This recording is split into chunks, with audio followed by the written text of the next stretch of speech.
Hey there, it's Steve from Serious Keto, and in this video I'm going to try out Carolyn Ketchum's recipe for protein bagels.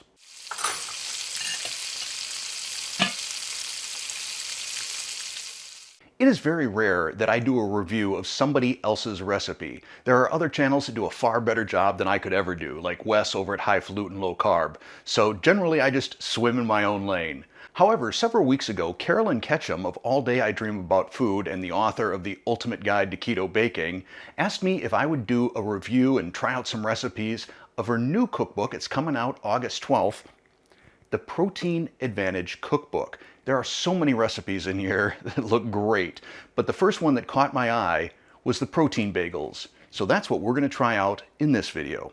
We'll start with 3/4 of a cup of full-fat cottage cheese, that is 169 grams. And we want to blend this or process this until smooth. So no chunks, just basically like, I don't know, almost like frosting. We'll scoop this into a bowl and then add 2 large egg whites. I'm using liquid egg white here, so that would be a 1/4 cup or 60 ml. We'll whisk these together before adding our dry ingredients, starting with 1 cup or 112 grams of almond flour, 1/3 of a cup or 40 grams of protein powder unflavored, 2 tablespoons of coconut flour, 14 grams, a 1/4 teaspoon of salt, and 2 teaspoons of baking powder. I'm mixing this together with a spatula, though it probably would have been better using a hand mixer with non-stick beaters on it. To form the bagels, you're going to want to water or oil your hands because this is some very sticky batter to be working with. As you can see, I didn't oil my fingers nearly enough, but my palms are all right, so we're going to try and form 6 bagels here. And I was a little bit off, wound up with just 5. With cleaned and oiled hands, I'm going to pat these out as round as I can.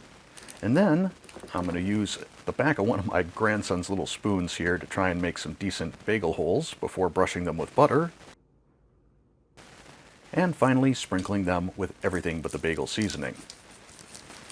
These will then go into an oven preheated to 350 degrees Fahrenheit or about 175 Celsius for 20 minutes. And after 20 minutes, these don't look like Carolyn's picture. And as you can see, my batch are a lot thinner and spread out a lot more than Carolyn's did. Now, when I make someone else's recipe and it doesn't turn out, especially when it's keto baking, my first assumption is maybe I did something wrong. So I went back and I made these again. But this time I did a few different things. First off, I made sure that I weighed every ingredient. Carolyn includes gram measurements in addition to volume measurements in her cookbook, so I went with the more precise measurement, measured out everything in grams. I made sure that my cottage cheese wasn't overly moist and that that wasn't the culprit. So I put that in a strainer, really got very little, a couple of drops of liquid out is all. Additionally, I checked the date on my baking powder, and we're still a solid month away from the best buy date, although that could be an issue. Also, for the second trial, I used separated egg white rather than liquid egg white. Finally, in the picture in Carolyn's book, I saw that she used a silicone mat instead of parchment paper.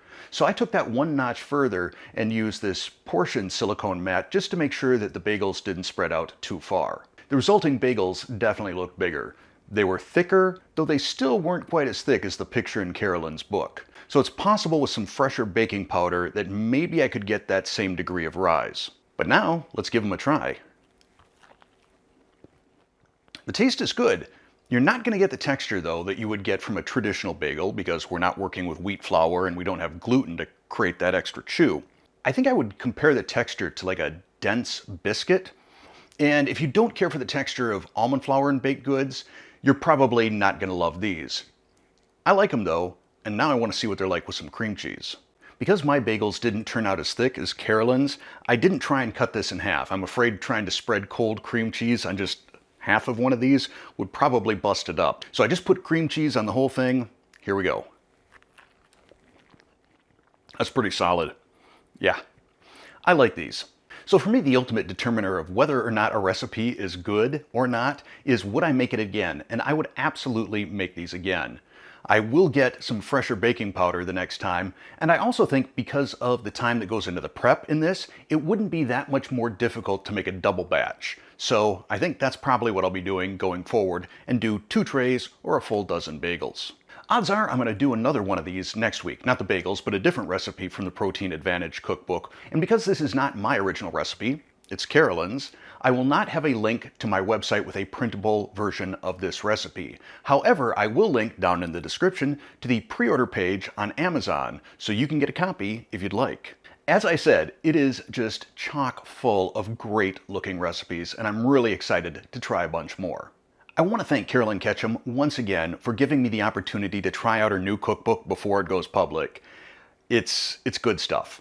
If you enjoyed this video, please click that like button. If you're not a subscriber already, tap that subscribe button, then hit the bell to turn on all notifications. And lastly, if you'd like to keep up on what's going on with Serious Keto, I encourage you to sign up for the Serious Keto newsletter. Again, link down in the description. Comes out once a week, highlighting videos from the previous week, a flashback video, and some behind-the-scenes info. It's brief, to the point, no spam.